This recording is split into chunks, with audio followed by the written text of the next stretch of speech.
നാലാമത്തെ വർഷം കേരളത്തിന്റെ ചരിത്രത്തിൽ ജെഇയിൽ ഒരു പ്ലാറ്റ്ഫോമും നേടാത്ത റിസൾട്ടിലേക്കാണ് സൈലം എത്തിയിട്ടുള്ളത്.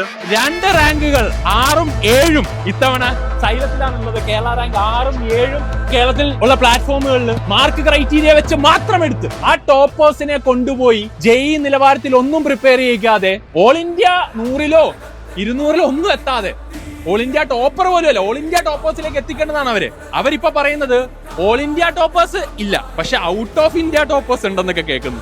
ഇനി ലക്ഷദ്വീപ് ടോപ്പർ, ഈ ലക്ഷദ്വീപ് ടോപ്പർ എന്ന് പറയുമ്പോഴത്തേക്ക് എനിക്കത് പറയണം, കാര്യം പെർസെന്റേജ് നിങ്ങൾ പറഞ്ഞ 89% ആണ് ലക്ഷദ്വീപ് ടോപ്പർ. അപ്പം അത് വലിയ സംഭവമായിട്ട് പറയാണ്. എനിക്ക് അവരോട് പറയാനുള്ളത്, നിങ്ങൾ അത് പറയരുത്. അത് കുട്ടികളെ നിങ്ങൾ ഡീവിയേറ്റ് ചെയ്യിക്കാൻ വേണ്ടി കുറെ ആളുകൾ പറയുന്നതായിരിക്കും. കുട്ടികളെ നിങ്ങൾക്ക് ഡീവിയേറ്റ് ചെയ്യിക്കും. കുട്ടികളെ ഡീവിയേറ്റ് ചെയ്തിട്ട് എന്ത് ചെയ്യാനാ? നിങ്ങൾ ഓൾ ഇന്ത്യ ടോപ്പർ ഉണ്ടെങ്കിൽ അത് പറയൂ. ഔട്ട് ഓഫ് ഇന്ത്യ ടോപ്പർ 99.1%, അത് ഞങ്ങളുടെ ടോപ്പറിനേക്കാൾ താഴെയാണ്. ഞങ്ങൾക്ക് അഭിമാനത്തോടുകൂടി പറയാം, 4ാമത്തെ വർഷമാണ് സൈലം. കേരളത്തിലെ ആദ്യത്തെ സിംഗിൾ ഡിജിറ്റ് റാങ്കിലേക്ക് ഞങ്ങൾ എത്തിയിരിക്കുകയാണ്. കേരളത്തിലെ 2 റാങ്കുകൾ 6ഉം 7ഉം ഇത്തവണ സൈലത്തിലാണുള്ളത്. കേരള റാങ്ക് 6ഉം 7ഉം.